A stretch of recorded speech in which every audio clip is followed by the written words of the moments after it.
അതായത് സരിത കോൺഗ്രസിന്റെ നേതൃത്വത്തിലുള്ള എല്ലാവർക്കും പരാതി കൊടുത്തു. ഞാൻ ഏതോ ഒരു ചാനൽ ആലങ്കാരികമായിട്ട് പറഞ്ഞു, മഹാത്മാഗാന്ധി ജീവിച്ചിരിപ്പുണ്ടായിരുന്നെങ്കിൽ മഹാത്മാഗാന്ധിയെ പോലും സരിത വെറുതെ. പുരുഷനും കൂടി നീതി കിട്ടണം. സ്ത്രീക്ക് നീതി കിട്ടണമെന്നല്ല, സ്ത്രീക്ക് നീതി എന്തായാലും കിട്ടണം. അതോടൊപ്പം നമ്മൾ ആണുങ്ങൾക്ക് നീതി വേണം. സ്ത്രീകൾക്ക് പരിഗണനയും മുൻഗണനയും കൊടുക്കണം. പക്ഷെ പുരുഷൻ അവഗണനയാവരുത്. KR മീര കൊലപാതകത്തെ ന്യായീകരിക്കുകയും പ്രോത്സാഹിപ്പിക്കുകയും ചെയ്തിട്ടുണ്ട്. KR മീരയ്ക്ക് ഇതിൽ FIR ഇട്ടു.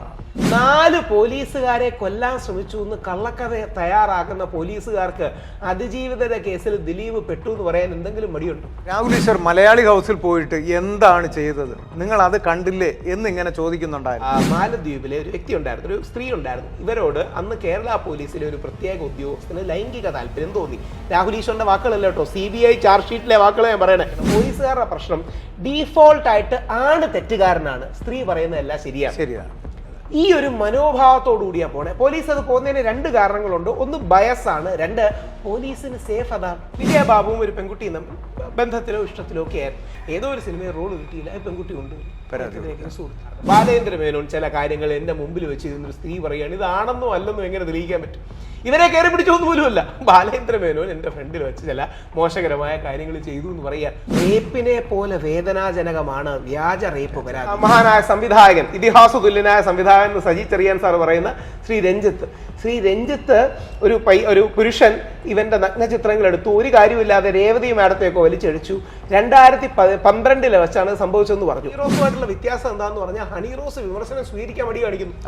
ഹണീറോസിന് വസ്ത്രധാരണത്തിന് സ്വാതന്ത്ര്യം ഉണ്ടെന്ന് പറയുന്നത് ഉണ്ടായിക്കോട്ടെ, അതേപോലെ വിമർശന സ്വാതന്ത്ര്യം നമുക്കുമില്ലേ? ഫെമിനിസ്റ്റുകൾ പറയുന്ന പോലെ സ്ത്രീകൾ എന്ത് വസ്ത്രം ഇട്ടാലും ഇട്ടില്ലെങ്കിലും കുഴപ്പമില്ല, പുരുഷന്മാർ നോക്കാൻ പാടില്ല, അവന്റെ കണ്ണിന് മാത്രമാണ് കുഴപ്പമെന്ന് പറയുന്നതിൽ അർത്ഥമില്ല. പുരുഷനെതിരെ ഒരു കേസ് വന്നു. ഇപ്പൊ ഹേമ കമ്മിറ്റി അടക്കമുള്ള കാര്യങ്ങളൊന്നും നമ്മുടെ സിനിമാ താരങ്ങളെ എത്ര വേട്ടയാടി. പല ആൾക്കാരും മറ്റേ മുൻകൂർ ജാമ്യം എടുക്കാൻ ലക്ഷക്കണക്കിന് രൂപ ചിലവാകുകയാണ്. എത്ര ലക്ഷം രൂപയാണ് ചിലവാകുന്നത്? ഈ സ്ത്രീകൾക്ക് എന്തെങ്കിലും നഷ്ടമുണ്ടോ? ഈ പറയുന്ന പരാതി കൊടുക്കുക. ഇനി വെറുതെ പരാതി കൊടുത്തില്ലെങ്കിൽ വീട്ടിൽ നിന്ന് ഫേസ്ബുക്കിൽ ഇടുക, പത്രക്കാർ കൊണ്ടുപോയി പരാതി കൊടുക്കുക. കാര്യം പത്രക്കാർക്കും എന്തെങ്കിലും വേണ്ട. ഈ പല കേസുകളുടെയും ഗതി എന്തായി? വളരെ കൊട്ടിഘോഷിച്ച് ആദ്യം വന്ന വിവാദമായ കേസ് നമ്മുടെ രഞ്ജിത്ത് സാറിനെതിരെ ഒരു ആണും കൂടെ ചേർന്ന് പരാതി കൊടുത്ത കേസാണ്. നമ്മുടെ രഞ്ജിത്ത് സാർ, അതായത് മഹാനായ സംവിധായകൻ, ഇതിഹാസ തുല്യനായ സംവിധായകൻ സജി ചെറിയാൻ സാർ പറയുന്ന ശ്രീ രഞ്ജിത്ത് ഒരു പുരുഷൻ ഇവന്റെ നഗ്നചിത്രങ്ങൾ എടുത്തു, ഒരു കാര്യമില്ലാതെ രേവതി മാഡത്തെയൊക്കെ വലിച്ചടിച്ചു. 2012 വെച്ചാണ് സംഭവിച്ചതെന്ന് പറഞ്ഞു. ബാംഗ്ലൂരിൽ ഈ ഹോട്ടൽ തുടങ്ങിയത് 2015 2015 തുടങ്ങിയ മൈസൂരിൽ 2015 തുടങ്ങിയ ഹോട്ടലിൽ 2012 വെച്ച് എന്തായാലും പീഡിപ്പിക്കലല്ലോ. അപ്പം മീഡിയക്കാർ ഇത് പബ്ലിസിറ്റി കൊടുക്കും, എയർ ടൈം കൊടുക്കും, ഐബോൾസ് കിട്ടും, ചർച്ചകൾക്കിരിക്കാം, വേദികൾ കിട്ടും, ഇരയാണെന്ന് പറയുന്ന ഒരു ഇതിലേക്കുണ്ട്. അവിടെയാണ് എനിക്ക് അജിയോടും ചോദിക്കാനുള്ള ഒരു കാര്യം. ഒരു 10 വർഷം മുമ്പ് അതിജീവിത എന്ന വാക്ക് പറഞ്ഞാൽ നമ്മളടക്കം എല്ലാവരും ഏറ്റവും ബഹുമാനത്തോടെ കാണുകയുള്ളൂ. കാര്യം അവരുടെ വേദനയും വിഷവും മനസ്സിലാവും. പക്ഷെ ഈ വ്യാജ അതിജീവിതമാര് വന്ന് ഈ അതിജീവിത എന്ന വാക്കിന്റെ ഒരു വില കുറഞ്ഞേ തോന്നില്ലേ? എന്താ അങ്ങനെ പറയാം? യഥാർത്ഥത്തിലുള്ള ഇരയായിട്ടുള്ള സ്ത്രീകൾക്ക് ഇങ്ങനെ വരുമ്പോൾ നീതി കിട്ടാതെ വരുന്ന ഒരു അവസ്ഥയിലോട്ട് പോകും. ഇതിൽ ഒരുപാട് പേര് എന്നോട് ചോദിക്കുന്ന ചോദ്യമുണ്ട്, രാഹുൽ ഈശ്വർ മലയാളി ഹൗസിൽ പോയിട്ട് എന്താണ് ചെയ്തത്, നിങ്ങൾ അത് കണ്ടില്ലേ എന്നിങ്ങനെ ചോദിക്കുന്നുണ്ടായിരുന്നു. അതിനെക്കുറിച്ചും പിന്നെ ബോച്ചയുടെ ഈ സംഭവമായിട്ട് ബന്ധപ്പെട്ട് ഞങ്ങൾ പടക്കം പൊട്ടിക്കാൻ വേണ്ടിയിട്ട് പോയി. ഞങ്ങൾ പിന്നെ മാറി, അവിടെ പോലീസ് അനുവദിച്ചില്ല, കുറച്ച് മാറി ഞങ്ങൾ പൊട്ടിക്കുകയും ചെയ്തു, അത് യൂട്യൂബിൽ എടുത്തിടുകയും ചെയ്തു.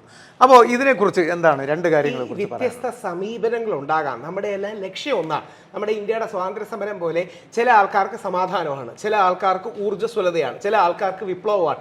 വ്യത്യസ്ത പാതകളുണ്ടാകാം. നമ്മളെല്ലാം ഉദ്ദേശിക്കുന്നത് എന്താ? നമ്മളെന്ന് പറഞ്ഞാൽ രാഹുൽ ഈശ്വർ ആണെങ്കിലും അജിത് കുമാർജി ആണെങ്കിലും ഇതിനുവേണ്ടി പ്രവർത്തിക്കുന്ന എല്ലാ സംഘടനകളും ഉദ്ദേശിക്കുന്നത് എന്താ? പുരുഷനും കൂടി നീതി കിട്ടണം. സ്ത്രീക്ക് നീതി കിട്ടണമെന്നല്ല, സ്ത്രീക്ക് നീതി എന്തായാലും കിട്ടണം. അതോടൊപ്പം നമ്മൾ ആണുങ്ങൾക്ക് നീതി വേണം. സ്ത്രീകൾക്ക് പരിഗണനയും മുൻഗണനയും കൊടുക്കണം. പക്ഷെ പുരുഷൻ അവഗണനയാവരുത്. ഇത് മാത്രമേ നമ്മൾ പറയുന്നുള്ളൂ. സ്ത്രീകൾക്ക് പരിഗണന കൊടുത്തോളൂ, മുൻഗണന കൊടുത്തോളൂ, പക്ഷേ പുരുഷന് അവഗണനയാവരുത്.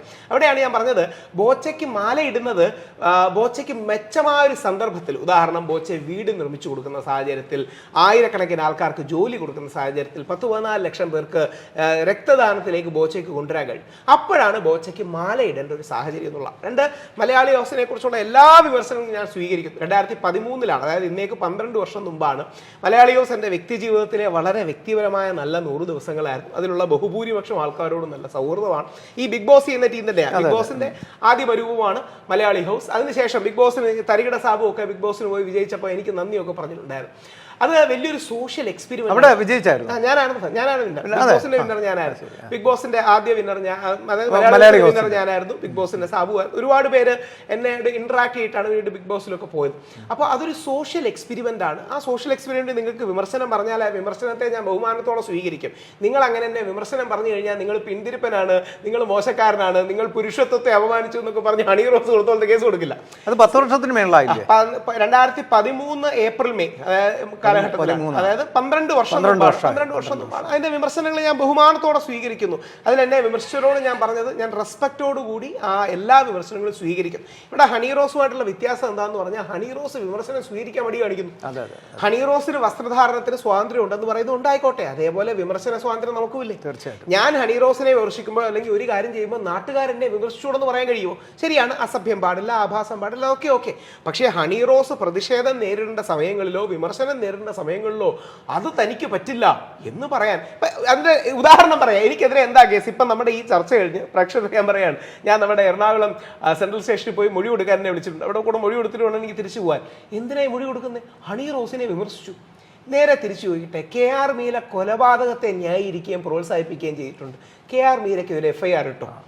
കഴിഞ്ഞ തവണയാണ് ഞങ്ങളെല്ലാം കൂടെ പോയപ്പോൾ പോലീസുകാർ അവസാനം എഴുതി ഒപ്പിട്ട് തന്നു, പരാതി കിട്ടി എന്ന് റെസീപ്റ്റ് തന്നു എന്ന് പറയാം. ഇപ്പോഴും പോലീസുകാർ ചോദിച്ചാൽ എന്ത് പറയുന്നറിയോ? പ്രാഥമിക അന്വേഷണം നടന്നുകൊണ്ടിരിക്കുകയാണെന്ന് പറയും. എന്തോന്ന് പ്രാഥമിക അന്വേഷണം നടക്കാനാണ്? അതായത് TV-യിൽ വന്ന് എല്ലാവരും കണ്ട വിഷയത്തിൽ എന്താണ് ഇത്ര പ്രാഥമിക അന്വേഷണം? പക്ഷെ പോലീസുകാരനെ കുറ്റമല്ലോ കേട്ടോ. പോലീസുകാർക്ക് കേസ് എടുക്കാൻ താല്പര്യമില്ലെങ്കിൽ ഞങ്ങൾ പ്രാഥമിക അന്വേഷിച്ചുകൊണ്ടിരിക്കുകയാണ്, ഞങ്ങൾ ചിന്തിച്ചുകൊണ്ടിരിക്കുകയാണ്, കൺസിഡർ ചെയ്യുന്നു എന്നൊക്കെ പറയും. എൻ്റെ പ്രശ്നം, നാളെ KR മീരയ്ക്കെതിരെ ഒരു കേസ് എടുത്താൽ നമ്മുടെ സിസ്റ്റം, രാഷ്ട്രീയക്കാര്, കോടതികൾ ഒക്കെ എങ്ങനെ പ്രതികരിക്കുമെന്ന് അറിയില്ല. നേരെ തിരിച്ച് ഞാനാ നമ്മുടെ രൺവീറിനെതിരെ പരാതി കൊടുത്ത ദേശീയ തലത്തിൽ. അതിനെക്കുറിച്ചാണ് ഇന്ന് DTV ചർച്ചയൊക്കെ. രൺവീർ എന്ന് പറയുന്നത് അച്ഛനെ അമ്മയും ചേർത്ത് ഒരിക്കലും പറയാൻ പാടില്ലാത്തൊരു വൃത്തികെട്ട ജോക്ക്, അല്ലെങ്കിൽ ജോക്ക് എന്ന് പറഞ്ഞുകൂടെ, ഒരു പെർവേർട്ടഡ് സാധനം രൺവീർ പറഞ്ഞു. ഞാൻ ബോംബെ പോലീസിന് പരാതി കൊടുത്തു. അവിടുത്തെ ബോംബെ പോലീസിലെ ജോയിന്റ് പോലീസ് കമ്മീഷണർ സത്യനാരായണൻ നേരെ തിരിച്ച് എനിക്ക് മെയിൽ അയച്ചു, അക്സെപ്റ്റൻസ് അയച്ചു. എൻ്റെ പരാതി എൻ്റെ ഇതും കൂടെ ചേർത്ത് DCP ബോംബെ അല്ലെങ്കിൽ ബോംബെ ഡെപ്യൂട്ടി കമ്മീഷണർ ഓഫ് പോലീസിന് ഫോർവേഡ് ചെയ്തു. കേസ് എടുത്തു, FIR ആയി. ഇതൊരു സ്ത്രീയാണെങ്കിൽ പോലീസുകാരൊന്ന് പഠിക്കും. അത് വേണം. സ്ത്രീയാണെങ്കിൽ ഇനി നാളെ കോടതിയുടെ ഭാഗത്ത് നിന്ന് ഞങ്ങൾക്ക് വിമർശനം കേൾക്കും. പോലീസുകാർക്ക് പ്ലേയിങ് സേഫാണ്. പോലീസുകാർ ഒരിക്കലും അങ്ങനെ ആണ് പോയാൽ ആണിന് ഫേവറബിൾ ആയ സ്റ്റാൻഡ് എടുക്കില്ല. പോലീസുകാരുടെ സ്ഥിര ആറ്റിറ്റ്യൂഡ് പരാതി കള്ളമാണെങ്കിൽ പോലും നീ കോടതിയിൽ പോയി തെളിയിച്ചോ എന്നാണ്.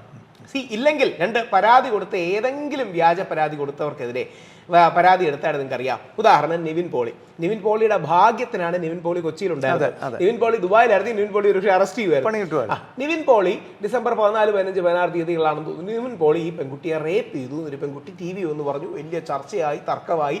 നിവിൻ പോളി പത്രസമ്മേളനം വിളിച്ചു, കാര്യങ്ങളൊക്കെ ചെയ്തു. ആ സമയത്ത് ഈ പെൺകുട്ടി ദുബായിലും നിവിൻ പോളി കൊച്ചിയിലുമാണ്. എന്നിട്ട് പിന്നീട് പത്രക്കാർ ചോദിച്ചു, നിവിൻ പോളി തെളിവ് സഹിതം കാണിച്ചു, CCTV ഉണ്ട്, ട്രാവൽ ഡോക്യുമെന്റ്സ് ഉണ്ട്, ടിക്കറ്റ് ഉണ്ട്. ആ പെൺകുട്ടി ഒരു ഉളുപ്പുമില്ലാതെ പറയുകയാണ്, അത് ഞാൻ ഉറക്കപ്പിച്ചിൽ ഡേറ്റ് മാറിപ്പോയതാണ്. വൈകിട്ട് 7 മണിയോ 9 മണിയോ ഇരിക്കുന്ന ചർച്ചയിലാണ് ഉറക്കപ്പിച്ച് ഡേറ്റ് മാറിപ്പോകുന്നത്. ചുമ്മാ പറയുവാണ്. അപ്പൊ നിവിൻ പോളിയെ അതിൽ കുടുക്കിയാലേ ന്യൂസ് വാല്യൂ ഉള്ളൂ. 70 വയസ്സായ ബാലേന്ദ്ര മേനോൻ സാറിന്. ബാലേന്ദ്ര മേനോൻ ചില കാര്യങ്ങൾ എൻ്റെ മുമ്പിൽ വെച്ച് ഇരുന്നൊരു സ്ത്രീ പറയുകയാണ്, ഇതാണെന്നോ അല്ലെന്നോ എങ്ങനെ തെളിയിക്കാൻ പറ്റും? ഇവരെ കയറി പിടിച്ചൊന്നും പോലുമല്ല. ബാലേന്ദ്ര മേനോൻ എൻ്റെ ഫ്രണ്ടിൽ വെച്ച് ചില മോശകരമായ കാര്യങ്ങൾ ചെയ്തു എന്ന് പറയാൻ ചുമ്മാ അങ്ങ് പറയുകയാണ്. ഇവര് തന്നെയാണ് ശ്രീ മുകേഷ് അടക്കമുള്ളവർക്കെതിരെ റേപ്പ് ചെയ്തു കാര്യങ്ങൾ പറയുന്നത്. റേപ്പ് ചെയ്ത ഒരാൾക്ക് നമ്മൾ സ്മൈലിയൊക്കെ അയക്കൂ. അതെന്ത് തരം റേപ്പാണ്? അതായത് സ്മൈലി, ഹാർട്ട് സ്മൈലി, 1 ലക്ഷം രൂപ ചോദിച്ചു, 40,000 രൂപ ചോദിച്ചു. ചോദിച്ചു കൊടുക്കാത്തപ്പോൾ കേസ് കൊടുക്കുക. അപ്പൊ ആണുങ്ങളെ, ശ്രീ മുകേഷിന് പോലും ഒന്ന് പതറിപ്പോയി. അതായത് മുകേഷ് MLA ആണ്, 10-40 വർഷമായിട്ട് നമ്മുടെ മലയാള സിനിമാ രംഗത്ത് നിറഞ്ഞു നിൽക്കുന്ന ആളാണ്, നമുക്ക് ഇഷ്ടമുള്ള താരമാണ്. ശ്രീ മുകേഷ് പോലും ഒന്ന് പകച്ചു പോയെങ്കിൽ സാധാരണക്കാർക്ക് അങ്ങനെ ഒരു എക്സ്റ്റോർഷൻ അല്ലെങ്കിൽ പൈസ പിടുങ്ങൽ പരിപാടി തകർന്നു പോകില്ലേ? അവരെങ്ങനെയെങ്കിലും നമ്മുടെ എൽദോസ് കുന്നപ്പള്ളി MLA-യോട് 1 കോടി രൂപയാണ് ചോദിച്ചത്. എൽദോസിനോട് 1 കോടി രൂപ. ആ പെൺകുട്ടിയെ കുറിച്ച് ഒന്ന് അറിഞ്ഞിരിക്കണമെന്നുണ്ട്. ആ പെൺകുട്ടി 49 കേസുകളിൽ പ്രതിയാണ്. രാഹുൽ ഈശ്വർ പറയുന്നതല്ല, ബഹുമാനപ്പെട്ട ഹൈക്കോടതിയുടെ നിരീക്ഷണമാണ്. 49 കേസുകൾ. അതായത് 49 ക്രിമിനൽ ആയിരിക്കണമല്ലോ. ഇല്ലെങ്കിൽ 49 കേസിലൊക്കെ ഒരാൾ പ്രതിയാവൂ. ഇല്ലെങ്കിൽ 49 കേസിലെങ്ങനെ ഒരാൾ പ്രതിയാവും? 49 കേസ്, സമാനമായ കേസുകളടക്കം, ആൾക്കാരുടെ നിന്ന് പണം പിടുങ്ങാൻ ശ്രമിച്ചു എന്നുള്ള കേസുകളിലടക്കം ഈ വ്യക്തി പ്രതിയാണ്. എന്നിട്ട് ഹൈക്കോടതി എൽദോസ് കുന്നപ്പള്ളിയുടെ കേസിൽ പറഞ്ഞു, പ്രോസിക്യൂഷനോട് പോലീസിനോട് പറഞ്ഞു നിങ്ങൾ സിനിമാ കഥ പറയുകയെന്ന് ഞങ്ങൾക്ക് മനസ്സിലായി, നിങ്ങൾ വെറും സിനിമാ കഥ പറയുകയാണ്. എന്നിട്ടാണ് ഹൈക്കോടതി പറഞ്ഞത് റേപ്പിനെ പോലെ വേദനാജനകമാണ് വ്യാജ റേപ്പ് പരാതി. റേപ്പിനെ പോലെ വേദനാജനകമാണ്. കാര്യം ഇങ്ങേർക്ക് മക്കളില്ലേ, ആ മക്കൾക്ക് സ്കൂളിൽ പോകണ്ടേ, അവർ 5ലോ 6ലോ പഠിക്കുന്ന പിള്ളേരായിരിക്കും, 7ലോ 8ലോ പഠിക്കുന്ന പിള്ളേരായിരിക്കും, അവർക്ക് നാണക്കേടും പ്രശ്നങ്ങളും ഇല്ലേ, അവരുടെ കൂട്ടുകാരോ അവരുടെ സ്കൂളിലെ ശത്രുക്കളോ അവരെ കളിയാക്കണ്ടേ നിന്റെ അച്ഛൻ അല്ല. ഈ കുട്ടികളുടെ മാനസികാരോഗ്യം ജീവിതകാലത്തേക്ക് മുഴുവൻ തകരുകയില്ല. എന്തിനാണ്? നിഷ്കളങ്കനായ ഒരു മനുഷ്യനാണ്, ഇങ്ങനെ അറിയത്തോലുമില്ല. അങ്ങനെ എത്ര പേരെ, അതിന്റെ ഏറ്റവും വലിയ ഇരയല്ലേ ഉമ്മൻചാണ്ടി സാർ. അതായത് സരിത കോൺഗ്രസിന്റെ നേതൃത്വത്തിലുള്ള എല്ലാവർക്കും പരാതി കൊടുത്തു. ഞാൻ ഏതോ ഒരു ചാനൽ ആലങ്കാരികമായിട്ട് പറഞ്ഞു മഹാത്മാഗാന്ധി ജീവിച്ചിട്ടുണ്ടായിരുന്നെങ്കിൽ മഹാത്മാഗാന്ധിയെ പോലും സരിത വെറുതെ കാര്യം മത്സരിച്ച് പരാതി കൊടുക്കുകയാണ്. ഈ ഏതോ ഒരു ഛത്തീസ്ഗഡിൽ എന്തോ മാവോയിസ്റ്റ് ആക്രമണം അവിടുത്തെ BJPയുടെയോ കോൺഗ്രസിന്റെയോ നേതൃത്വത്തെ മുഴുവൻ ഇല്ലാതാക്കി എന്ന് പറഞ്ഞിരുന്നുണ്ട്. അതുപോലെ സരിതയുടെ ആക്രമണം ഒരു സംസ്ഥാനത്തിന്റെ എല്ലാ സരിതയെ കാണാനില്ല. എന്നിട്ട് സരിത കൊടുത്ത പരാതി വ്യാജമാണെന്ന് കോടതി കണ്ടെത്തി. സരിത വ്യാജ 164 കൊടുത്തു, മജിസ്ട്രേറ്റിന് അടക്കം കൊടുത്തു, എല്ലാം പച്ചക്കളമായിരുന്നു. സരിതയ്ക്കെതിരെ എന്താ ആക്ഷൻ എടുത്തു? നടപടിയില്ല.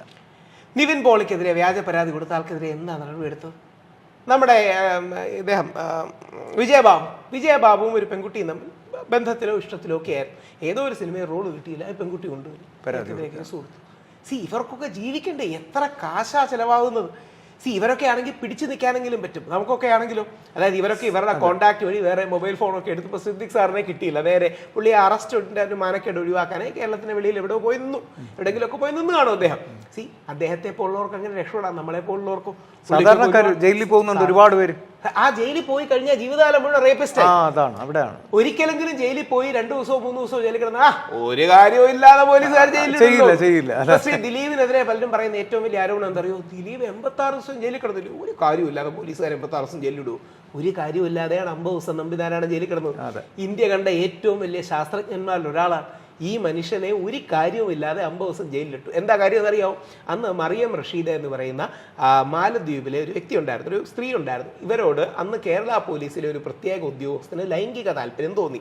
രാഹുൽ ഈശ്വറിന്റെ വാക്കുകളല്ല കേട്ടോ, CBI ചാർജ് ഷീറ്റിലെ വാക്കുകൾ ഞാൻ പറയണേ. രാഹുൽ ഈശ്വറിന് ഒരു കുത്തോ കോമയോ പോലും എൻ്റെ ആയിട്ടില്ല. CBI ചാർജ് ഷീറ്റ് പറയുന്നത് അന്ന് CA ആയിരുന്നു ഈ മനുഷ്യന് ഈ സ്ത്രീയോട് ലൈംഗിക താല്പര്യം തോന്നി. പലതവണ മുട്ടി നോക്കി, ഇവർ സമ്മതിച്ചില്ല. അവസാനം ഇവരോടുള്ള ദേഷ്യം തീർക്കാൻ അവരുണ്ടാക്കിയ കഥയും കാര്യങ്ങളുമാണെന്നാണ് പോലീസ് കണ്ടെത്തിയിരിക്കുന്നത്. അപ്പം നമ്മൾ എന്ത് വിചാരിക്കും? തീയില്ലാതെ പുകയുണ്ടാവുമെന്ന്. ഈ പോലീസിലെ പല ആൾക്കാർക്കും വളരെ ക്രിയേറ്റീവാണ്. നമ്മുടെ സിനിമയിലെ കഥാരചയിതാക്കളൊന്നുമല്ല, അതിൻ്റെ അപ്പുറം ക്രിയേറ്റിവിറ്റി ഒരുപാട് പേരാണ്. ഇതിൻ്റെ പേര് അവരിങ്ങനെ ഇരുന്ന് കഥ എഴുതും. ഇനി നിങ്ങൾക്ക് അതിൽ സംശയം ഉണ്ടെങ്കിൽ ഒരൊറ്റ ചോദ്യം ചോദിച്ചാൽ ഇവിടെ ക്യാമറമാരൊക്കെ ഒരുപാട് പേരുണ്ട്, അവരും കൂടെ സ്വന്തമായിട്ടൊന്ന് ആലോചിച്ചാൽ. ശ്രീ ദിലീപ് 4 പോലീസുകാരെ കൊല്ലാൻ ശ്രമിച്ചു എന്നൊരു കേസുണ്ടായിരുന്നു. ആ കേസ് വെച്ചാണ് വീണ്ടും നമ്മുടെ പഴയ അതിജീവിതയുടെ കേസിലേക്ക് പോലീസ് വീണ്ടും ഇടപെട്ടത്. ദിലീപ് 4 പോലീസുകാരെ കൊല്ലാൻ ശ്രമിച്ചു. ആ കേസ് എന്താ ആർക്കും അന്വേഷിക്കണ്ടേ? കേരള പോലീസിലെ ആൾക്കാർക്ക് ജീവന് വിലയില്ലേ? ആ കേസിനെ കുറിച്ച് എന്തെങ്കിലും നിങ്ങൾ അപ്ഡേറ്റ് കേൾക്കാറുണ്ടോ? ഒന്നുമില്ല. 4 പോലീസുകാരെ കൊല്ലാൻ ശ്രമിച്ചു എന്ന കള്ളക്കഥ പറഞ്ഞു. കോടതിക്കും അറിയാം കള്ളക്കഥയാണ്. പക്ഷേ സംവിധായകനല്ലേ അദ്ദേഹം പറഞ്ഞിട്ട് ഒരു പ്രധാനപ്പെട്ട പോലീസ്, ഇനി പേര് പറയാലോ, ബാലേന്ദ്രകുമാർജി, വിട്ടുപോയി, മരിച്ചു. അവസാനം വരെ അദ്ദേഹത്തോട് വിയോജിപ്പുള്ളപ്പോഴും ഞാൻ സൗമ്യമായിട്ട് സംസാരിച്ചിരുന്ന ഒരു വ്യക്തിയാണ്. ദൗർഭാഗ്യം, ഇനി അദ്ദേഹത്തെ കുറിച്ചൊന്നും പറയുന്നില്ല, മരിച്ചു ഒരാളെ കുറിച്ച് നമ്മളൊന്നും പറയണ്ട. ബാലേന്ദ്രകുമാർജിയും ഈ പോലീസുകാരനും എല്ലാം കൂടെ ചേർന്ന് 4 പോലീസുകാരെ ഗ്രൂപ്പിലിട്ട് തട്ടിക്കൊല്ലാതെ തീരുമാനിച്ചു എന്ന് പറഞ്ഞു. കുറ്റപത്രമൊക്കെ കഥയൊക്കെ എഴുതി. എന്താ ഇപ്പൊ ആർക്കും അന്വേഷിക്കണ്ടേ? ഇനി അടുത്ത ചോദ്യമാണ് നിങ്ങൾ ഓർക്കേണ്ടത്, അങ്ങും കൂടി എപ്പോഴെങ്കിലും ചോദിക്കേണ്ട ഒരു ചോദ്യമാണ്. 4 പോലീസുകാരെ കൊല്ലാൻ ശ്രമിച്ചു എന്ന് കള്ളക്കഥ തയ്യാറാക്കുന്ന പോലീസുകാർക്ക് അതിജീവിതയുടെ കേസിൽ ദിലീപ് പെട്ടു എന്ന് പറയാൻ എന്തെങ്കിലും മടിയുണ്ടോ? അതായത് 4 ഓൾറെഡി അതിജീവിത ആക്രമിക്കപ്പെട്ടു, അതിജീവിതക്കെതിരെ പ്രശ്നങ്ങളുണ്ടായി, പൾസർ സുനി അറസ്റ്റിലായി, നമുക്കെല്ലാം അറിയാം. അതിജീവിത പൾസർ സുനിയെ കണ്ടുകൊണ്ട് എനിക്ക് അതിജീവിതം പറയുന്ന വിശ്വാസമാണ്. പക്ഷേ ഈ കേസിലേക്ക് ദിലീപിനെ വലിച്ചോണ്ടിടാൻ പോലീസുകാർക്ക് ഒരു മടി ഉണ്ടാവേണ്ട കാര്യമില്ല. കാര്യം ഇതേ പോലീസുകാർ 4 പേര് കൊല്ലാൻ ശ്രമിച്ചു എന്ന് ദിലീപ് കള്ളക്കഥയുണ്ടാക്കി. പോലീസുകാരുടെ പ്രശ്നം എന്താ പറയുക? നമ്മൾ പറഞ്ഞിരിക്കണം, പോലീസുകാരുടെ പ്രശ്നം ഡീഫോൾട്ട് ആയിട്ട് ആണ് തെറ്റുകാരനാണ്, സ്ത്രീ പറയുന്നതെല്ലാം ശരിയാണ്. ഈ ഒരു മനോഭാവത്തോടു കൂടിയാ പോണേ. പോലീസ് അത് പോകുന്നതിന് 2 കാരണങ്ങളുണ്ട്. ഒന്ന് ബയസാണ്, 2 പോലീസിന് സേഫ് അതാണ്. കാര്യം നാളെ ആണിനോട് ഒരു അനീതി കാണിച്ച് അവനൊരു 3 ആഴ്ച ജയിലിൽ കിടന്നു എന്ന് പറഞ്ഞാൽ ഇവിടെ ആർക്കും ഒരു ദണ്ണവും ഇല്ല, ഇവിടെ ആർക്കും ഒരു വിഷമവും ഇല്ല. പക്ഷെ സ്ത്രീക്ക് എന്തെങ്കിലും ബുദ്ധിമുട്ട് സംഭവിച്ചു എന്ന് പറഞ്ഞാൽ ഇവിടെ വനിതകളും മനുഷ്യാവകാശ കമ്മീഷനും ഒക്കെ അല്ലെങ്കിൽ വനിതാ മാധ്യമങ്ങളും ഒക്കെ ഇറങ്ങിച്ചാടി വരും. അവിടെയാണ് ഹണി റോസ്, ഈ ചാനലാണ്ട് പേര് പറയുന്നത്, മുഖ്യധാര, നമ്മുടെ മനോരമ അടക്കമുള്ള കേരളത്തിലെ മുഖ്യധാര ചാനലുകൾ നേരെ ജോണി ലൂക്കോസ് സാറിനോടൊക്കെ ഇരുന്ന് പറഞ്ഞു, ഒരുപാട് പേരെന്നെ സപ്പോർട്ട് ചെയ്തത് തന്നെ ഹണി റോസ് വേറെ ഒന്നും ആലോചിക്കണ്ട. ഹണി റോസിനോടൊപ്പം കേരളത്തിന്റെ മുഖ്യമന്ത്രി ഉണ്ടായിരുന്നു, കേരളത്തിലെ 99% മാധ്യമങ്ങളും ഉണ്ടായിരുന്നു, യുവജന കമ്മീഷൻ ഉണ്ടായിരുന്നു, വനിതാ കമ്മീഷൻ ഉണ്ടായിരുന്നു, DGP ഉണ്ടായിരുന്നു, പോലീസുകാരുണ്ടായിരുന്നു. എന്നിട്ടും രാഹുൽ ഈശ്വറും അജിത് കുമാറും ഈ വിരലെണ്ണാവുന്ന പുരുഷന്മാർ പറയുന്ന അഭിപ്രായത്തിനല്ലേ മേൽക്കൈ കിട്ടിയത്. ഹണി റോസിന്റെ അടക്കമുള്ളതിന്റെ കമന്റ് വെറുതെ എടുത്തു നോക്കിയാൽ 99% അല്ലെങ്കിൽ പോട്ടെ 90% ഹണി റോസിന് അനുകൂലമായ കമന്റുകളല്ല. അതുകൊണ്ട് ഒരു പ്രശ്നം ഉണ്ടെന്നല്ല, പക്ഷേ ഹണി റോസ് മനസ്സിലാക്കേണ്ടത് ജനപിന്തുണ ഞങ്ങളടക്കമുള്ള കുറച്ചു പേരെടുത്ത നിലപാടിനാണ് മലയാളി സമൂഹം പിന്തുണ തരുന്നതിന്റെ അർത്ഥം. നമ്മൾ പറയുന്നതിൽ ഒരു നീതിയുണ്ട്, സത്യമുണ്ട്, ശരിയുണ്ട്. അല്ലാതെ കണ്ണടച്ചിരുട്ടാക്കി ഫെമിനിസ്റ്റുകൾ പറയുന്ന പോലെ സ്ത്രീകൾ എന്ത് വസ്ത്രം ഇട്ടാലും ഇട്ടില്ലെങ്കിലും കുഴപ്പമില്ല, പുരുഷന്മാർ നോക്കാൻ പാടില്ല, അവന്റെ കണ്ണിന് മാത്രമാണ് കുഴപ്പമെന്ന് പറയുന്നതിൽ അർത്ഥമില്ല. അവന്റെ കണ്ണിന് മാന്യത വേണം, സ്ത്രീയുടെ വസ്ത്രത്തിനും മിതത്വം വേണം. ഇങ്ങനെയാണ് ഒരു കുടുംബ സംവിധാനം നിന്നു പോകുന്നത്. നമ്മുടെ നാട്ടിൽ എന്തെങ്കിലുമൊക്കെയുള്ള സംവിധാനം, പിള്ളേര്, ഭാര്യ, കുട്ടി, കുടുംബം, ഭർത്താവ്, എന്തെങ്കിലും ഒരു സിസ്റ്റം വേണം. ലോകത്തിലെ ഏറ്റവും നല്ല സംവിധാനമാണ് കുടുംബം എന്ന് ഞാൻ പറയില്ല, പക്ഷെ ഇതുണ്ടെങ്കിലല്ലേ സമൂഹം മുമ്പോട്ട് പോകും. ഇങ്ങനെ ഇല്ലാതെ പോവുകയാണെങ്കിൽ 100 വർഷം കൊണ്ട് ലോകം ഇല്ലാതാവില്ല. അപ്പൊ ഇത് യഥാർത്ഥത്തിൽ ഈ തീവ്ര, അതും കൂടെ എനിക്കൊരു ഷങ്ങും കൂടെ ഒരു കാഴ്ചപ്പാട് പറയേണ്ട കാര്യമാണ്. ഈ തീവ്ര ഫെമിനിസം കുടുംബത്തിനെതിരാണ്. അവർ കാണുന്നത് കുടുംബം എന്ന് പറഞ്ഞാൽ എന്തോ പുരുഷൻ സ്ത്രീയെ അടിച്ചമർത്താൻ വേണ്ടി ഉണ്ടാക്കിയ സംവിധാനമാണ്. ഇതിന്റെ ഉപോത്ബലകമായി ഉണ്ടാകുന്ന ചിന്തകളിലാണ് പാശ്ചാത്യ ലോകത്തിൽ മുഴുവൻ കുടുംബം തകരുന്നത്, സ്ത്രീയും പുരുഷനും കുടുംബത്തിനുള്ളിൽ നിൽക്കാത്തത്. ഇങ്ങനത്തെ ഇഷ്യൂസ് പലപ്പോഴും ഉണ്ട്. അപ്പൊ ഈ തീവ്ര ഫെമിനിസ്റ്റുകൾ എപ്പോഴും പുരുഷ വിരോധം ഉണ്ടാക്കുന്നത് സമൂഹത്തെ തകർക്കാൻ കൂടെ വേണ്ടിയാണ്. പാശ്ചാത്യ ലോകത്തിന്റെ ഉദാഹരണം കാണും. അപ്പൊ ഈ ഫെമിനിസം അല്ല, ഫെമിനാസിസം എന്ന് പറയുന്നൊരു പ്രശ്നം അങ്ങ്